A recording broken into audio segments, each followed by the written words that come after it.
Montreal's famous cup-winning streak began in April of '56. In the finals that year, the Canadiens host the defending champion Detroit Red Wings, coached by Jimmy Skinner. With rookie coach Toe Blake behind the bench, the Canadiens open the series at home. The game is tied at 4 when Boom Boom Geoffrion's shot is stopped by Glenn Hall. But Geoffrion's there to grab his own rebound. He passes to Beliveau, who scores the winning goal. Montreal takes the opener 6-4. In Game 2, Dickie Moore passes to Henri Richard, who snaps a shot past Hall for a 2-0 Montreal lead. Montreal goes on to win the game 5-1, and the Habs take a 2-0 series lead. Back in Detroit, Ted Lindsay scores on Jacques Plante to give the Wings a 2-1 lead in the game. The Wings hold on, win 3-1, and scramble back into the series. But in Game 4, Jacques Plante is magnificent and picks up his first shutout of the playoffs. Geoffrion leads a rush and passes to Olmsted. Olmsted shoots, and the rebound comes right to Beliveau. Belivau's goal is one of 3 scored by Montreal, and the Canadiens return to the Forum holding a 3-1 lead in the series. In Game 5, the Habs are leading 2-0 in the third period when Beliveau drives to the net. Geoffrion is there for the rebound and whips the puck past Glenn Hall. Canadiens beat the Red Wings 3-1 and take the series 4-1. Coach Blake is a Stanley Cup winner in his first season behind the Montreal bench. A year later in 1957, the Canadiens are back to defend hockey's biggest and brightest trophy, this time against the Boston Bruins. Game 1 of the finals belongs to 35-year-old Rocket Richard, who dominates the scoring with 4 goals in a 5-1 Montreal victory. The Rockets' first goal ties the game at 1. His second is set up by Doug Harvey, who was voted the NHL's outstanding defenseman that year for the 3rd straight time. It's 2-1 Montreal. The Richard brothers, born 15 years apart, click for Montreal's 4th goal against Don Simmons. The pocket rocket to the Rocket, who has his hat trick, and the Habs lead 4-1. Then, with less than 3 minutes to play, the Rocket scores his 4th goal, once again set up by brother Henri. The Rocket gets a standing ovation, and the Habs lead the series 1-0. Jean Beliveau's goal is the only score in Game 2, and wouldn't you know it, a fan leaps up to block the camera on the play. Montreal grabs a 2-0 series lead.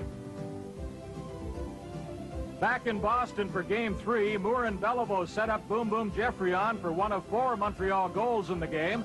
The Canadiens win again 4-2, and now they're overwhelming favorites to make it 2 cups in a row.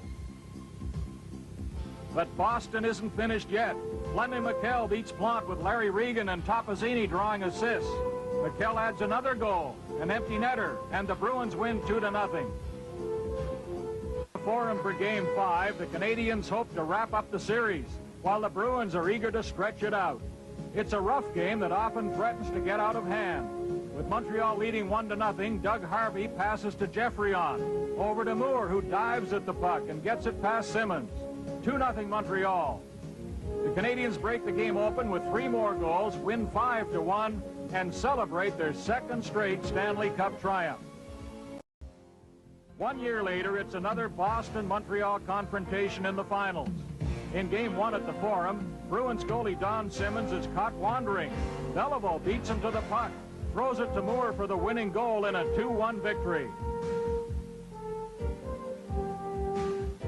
Simmons redeems himself in Game 2. He's the game's #1 star as Bruins rookie Buddy Boone scores what proves to be the winning goal in a 5-2 Boston victory. In this game, Doug Harvey, hockey's best defenseman, displays his offensive skills, skating end-to-end to beat Simmons for Montreal's 2nd goal. But the Bruins hang on to win, and the series is tied at 1. In Game 3 at Boston, a sprawling Jean Beliveau gets the puck to Harvey. Harvey makes a perfect rink-wide pass to Henri Richard. He drops it to the Rocket, and his hard shot finds the net. The Rocket scores twice, the pocket Rocket once. It's a 3-0 shutout for Plante and the Canadiens. In Game 4, the Bruins fight back and open up a 2-0 lead. Then Don McKenney deflects a Vic Stasiuk shot past Plante for the Bruins' 3rd goal. Boston wins 3-1, and the series is tied at 2. Game 5 at the Forum turns out to be a thriller. With the teams tied at 2 after 60 minutes of play, the man whose specialty is overtime goals comes through once again. It's number 9, the Rocket, who scores at 5:45 into overtime. The Rocket's blast propels the Canadiens into a 3-2 lead in the series. Back in Boston for Game 6, and Geoffrion makes a big play, stealing the puck from Leo Boivin and scoring what proves to be the game winner. The Canadiens win the game 5-3, and the series 4-1. Once again, the Stanley Cup celebration is theirs to enjoy. In the spring of '59, it's a new-look Toronto team under rookie general manager and coach Punch Imlach who fight their way to the finals. And the Leafs take a 2-1 lead over the Canadiens on a Billy Harris deflection of a Tim Horton slap shot. Montreal ties the score at 2, and Claude Provost sets up 21-year-old rookie Ralph Backstrom. With the game tied at 3, Marcel Bonat deflects in a shot by Henri Richard, and Montreal takes a 4-3 lead. The Habs score another to win 5-3 and take a 1-game lead in the series. In Game 2, Doug Harvey rushes up ice and sets up Claude Provost for the winning goal in a 3-1 Montreal victory. The series shifts to Maple Leaf Gardens for Game 3. Punch Imlach says he's confident his team will come back. Tim Horton assists on the first Leaf goal by passing to Frank Mahovlich. The Big M's goalmouth pass is tipped in by Billy Harris. With the score tied at 2, the game goes into overtime. After 10 minutes of play, Dick Duff scores the winner against Plante. The Montreal lead in the series is cut to 1 game. In Game 4, Henri Richard and Geoffrion team up for a big goal. Geoffrion's hard slap shot beats Johnny Bauer, and the Habs win it 3-2. The teams move back to the Forum for Game 5. It's been a big series for Marcel Bonat, who scores his 10th of the playoffs, tops among all scorers to give Montreal a 4-1 lead. Then Geoffrion connects with his second goal of the game, and the Habs win easily 5-1. The Cinderella Leafs would go on to become a force in the 60s, but in '59, the Canadiens are still the toast of hockey with a record 4 straight Stanley Cups. 12 months later, the Canadiens find themselves in a familiar setting, locked in a Stanley Cup battle with their old rivals, the Toronto Maple Leafs. The Leafs, with wily old veterans like Bauer, Bond, Horton, Stanley, Armstrong, Pulford, Kelly, and a great young star in Mahovlich, are confident they'll put an end to Montreal's long reign at the top. We were always concerned about Toronto because in the last 10 years that I played with Canadian, Toronto was the team to beat. We always had a lot of trouble against them, and especially after winning 4 Stanley Cup, it was kind of hard to try to win the 5th one. It was a record at the time. In the 60 playoff, we were a little concerned. We didn't know what was going to happen because we knew their style was a grinding type of style. We knew it wasn't going to be a walk away. And some of those players, they played the body. Toronto always played the body, and this is where we had to be a little bit more effective in trying to miss some of the bumps and the other clutch and grab that they were famous for. And as it turned out, we used a little bit of speed and finesse and waited for our chances. Despite the optimism in the Leaf camp, the Canadiens are 5-1 favorites to take Game 1 at the Forum. They breezed through their semifinal matchup with Chicago, winning 4 straight. Jacques Plante blanked the Hawks in 2 of the games, and Bobby Hull was checked to a standstill by Provo. Meanwhile, the Leafs were eliminating Detroit 4-2. Game 1. The Canadiens jump into an early lead over Toronto on Beliveau's first period goal. Then Doug Harvey makes it 2-0 with this long shot that Bauer doesn't see until it's too late. Doug was probably one of the best defensemen that I ever seen in the National Hockey League. He could control a game. I had played him previously with the Royals before I moved up to Toronto. We came up that same year together. And he played, he could just control everything. He was great with throwing passes and catching defense caught with getting a man out through the middle. Without a doubt, I thought Harvey was the best defenseman. When you talk about defenseman, I'm not talking about all-around hockey player, just the best defenseman that I played with. Dickie Moore's goal gives Montreal a 3-0 lead, but the second period belongs to Toronto. Bond slaps one past Plante for the first Leaf goal. Horton and Kelly lead a rush into the Montreal zone, and Kelly is pulled down beside the net. Kelly, acquired in one of the best deals Toronto ever made, has been an inspiration for players like Mahovlich and Nevin. He scrambles to his feet and gets the puck to Olmsted, who scores.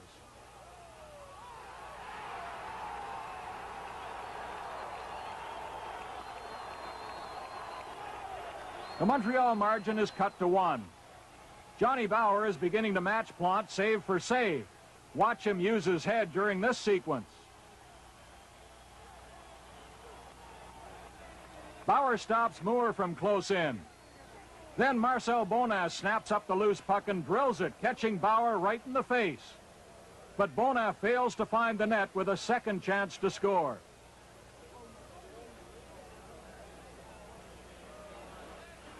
Lady Luck deserts the Leafs a few minutes later.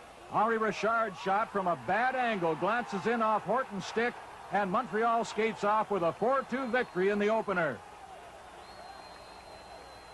On the replay, Horton and Bower look at each other in frustration as the puck deflects into the net. In Game 2 at the Forum, the Leafs come out hitting hard and forcing the play. Imlach has them all fired up, and the early pace is terrific. Bond and Stanley team up to throw some heavy checks, and the Leafs forwards, led by Regan and Duff, carry the play to the Canadiens. But Plante catches everything thrown at him.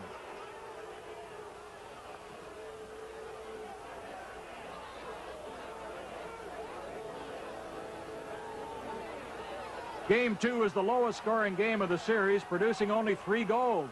Here's one by Dickie Moore, who tips it past Bower after being set up by the Richard brothers. On the replay, it's the rocket to Moore, over to Henri Richard and back to Moore at the corner of the net. 1-0 Canadiens. Dickie was at the right place at the right time all the time, and a hard worker, a guy, and not only on the ice, but in the room, off the ice, traveling. He was a super guy. He was just a marvelous guy to be with. So. Bob Pulford and Ron Stewart lead a Toronto rush, but the Montreal defense refuses to give the Leaf forwards any open ice on this night. And when the Leafs do slip through, there's Mr. Plante blocking their path to the goal. Johnny Bower is just as hot at the other end. It's a tremendous goaltending battle between these two future Hall of Famers. Finally, Beliveau scores to put Montreal in front 2-0, and now the Canadiens check tenaciously. They're determined to help Plante collect his third playoff shutout. Plante makes a big save on Frank Mahovlich, who breaks in from the blue line. And another on Tim Horton. Finally, the Leafs' Larry Regan scores the lone Toronto goal, spoiling Plante's shutout bid. Montreal wins 2-1 and leads the series 2-0. Toe Blake is doing a masterful job behind the Montreal bench. Toe Blake was a kind of coach that you couldn't get mad at him, because he was always, he never never say anything bad thing against anybody in the room. Anytime he had something to say, he would call the guy in his office and tell him at man to man. He had ways of speaking to the guys and telling them exactly on the ice, let's say in the practices, little things that would really stick in the guy's mind, and when he got on the ice, the guy would really work for him. By now, Montreal fans are wondering if they're watching the Rockets' final game. Regrettably, he'll retire from hockey before the next season gets underway. Belivaux's goal has given the Habs a big lift, and now all the pressure is on Toronto. Johnny Bower is sharp, but he can't hold the Montreal shooters at bay forever. Now the Canadiens move in front 2-0. It's Doug Harvey scoring through a maze of players as Bower is screened on the play.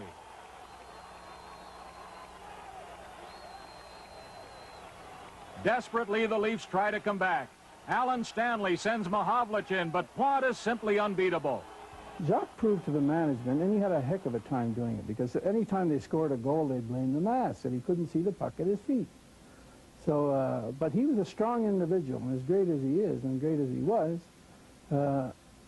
he convinced him, and he said, no, I'm not playing the game unless I can wear the mask. So you've got to give him a lot of credit, because if you look today, every goaltender is wearing a mask. Bauer is kept busy at the other end of the ice.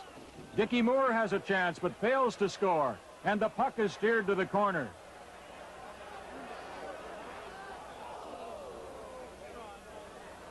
Here comes Henri Richard to the rocket. Back to the pocket. It's in the net. 3-0 Montreal. It's a dream of a lifetime for myself. I was 6 years old when Maurice started to play with Montreal Canadiens.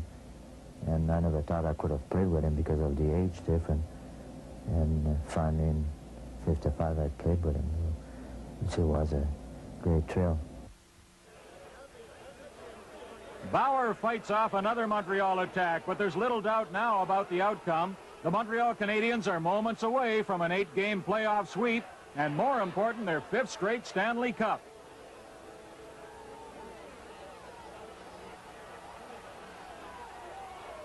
But there's a final flourish to this game as Beliveau scores from Bona and Geoffrion.